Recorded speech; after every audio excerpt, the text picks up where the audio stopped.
அருகே 4 வழிச்சாலையில் மேம்பாலம் அமைத்து தரக்கோரி கிராம மக்கள் சாலை மறியல் போராட்டத்தில் ஈடுபட்டனர்.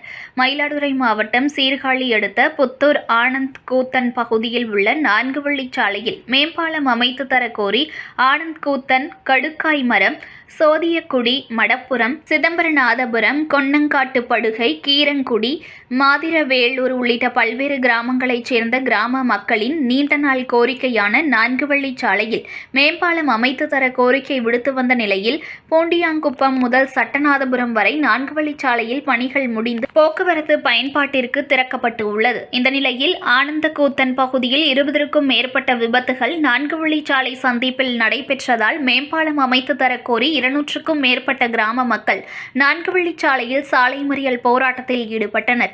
சாலை மறியல் போராட்டத்தில் ஈடுபட்டவர்களிடையே சீர்காழி கோட்டாட்சியர் சுரேஷ், காவல் துணை கண்காணிப்பாளர் அண்ணாமலை மற்றும் அரசியல் அதிகாரிகள் பேச்சுவார்த்தையில் ஈடுபட்டனர். பேச்சுவார்த்தையில் உடன்பாடு எட்டப்படாத நிலையில் காவல்துறையினர் குண்டுக்கட்டாக தூக்கி கைது செய்ய முற்பட்ட பொழுது போராட்டக்காரர்களுக்கும் காவல்துறையினருக்கும் இடையே தள்ளுமுள்ளு ஏற்பட்டது. அதனைத் தொடர்ந்து சாலை மறியல் போராட்டத்தில் ஈடுபட்ட 100க்கும் மேற்பட்ட ஆண்கள், பெண்களை போலீசார் வலுக்கட்டாயமாக வாகனத்தில் ஏற்றி கைது செய்து தனியார் திருமண மண்டபத்தில் தங்க வைக்கப்பட்டு உள்ளனர். இதனால் அப்பகுதியில் பரபரப்பு ஏற்பட்டது. செய்திகளை உடனுக்குடன் தெரிந்து கொள்ள லைக் பண்ணுங்க, ஷேர் பண்ணுங்க, சப்ஸ்கிரைப் பண்ணுங்க, மறக்காம கமெண்ட் பண்ணுங்க.